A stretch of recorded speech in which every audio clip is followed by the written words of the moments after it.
So here we have the Hyundai Tucson on a 69 plate. Going to start off by showing you around the outside of the car, and then we'll hop in and run through some controls on the inside. But from the outside, you can see it's a 5-door car with alloy wheels and tinted windows. Let's start off inside the boot and then work our way around the rest of the car from there.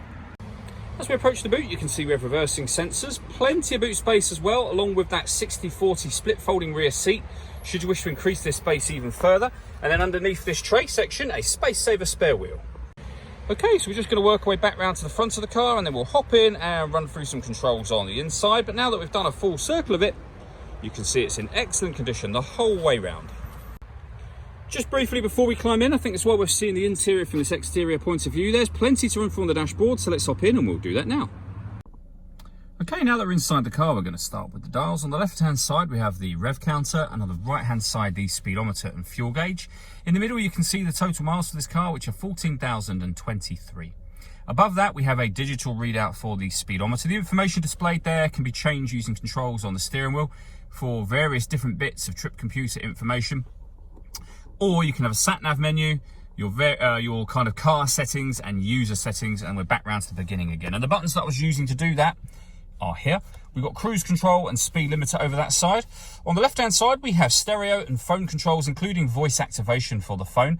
You won't be able to use the phone controls until such time as you pair the phone up, and that is done on the touchscreen in the centre just here. Hit all menus and then hit the phone icon and follow instructions on screen from there.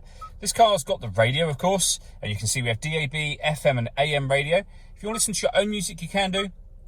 You can do that by hitting the media button there, or here. Nothing is connected at the moment, as you can see, but you can connect up. We'll go back to where we were. We can connect up an auxiliary device, a USB device.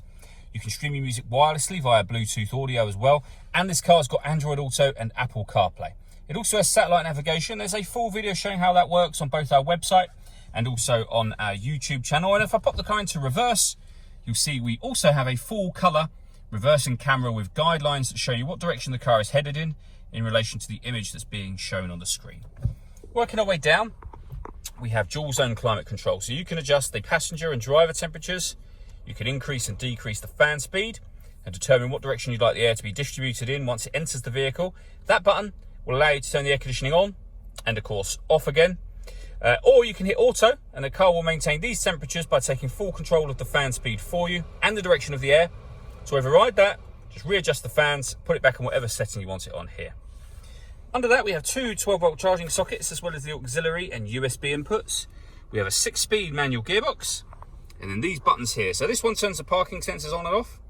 This will turn off the stop and start. This car is designed to cut out when it's stationary in traffic, which will save you fuel. You can turn that system off from there. And these two, starting with this one, I will show you up here.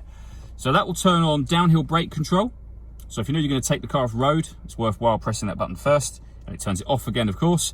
And the other button will turn the steering mode for the vehicle from normal to sport and then back to normal again. All that leaves me to say is thank you for taking the time to watch this video. If you'd like to come and see the car for yourself and have a test drive, please feel free to call any of our MJA sites. We'd love to hear from you soon.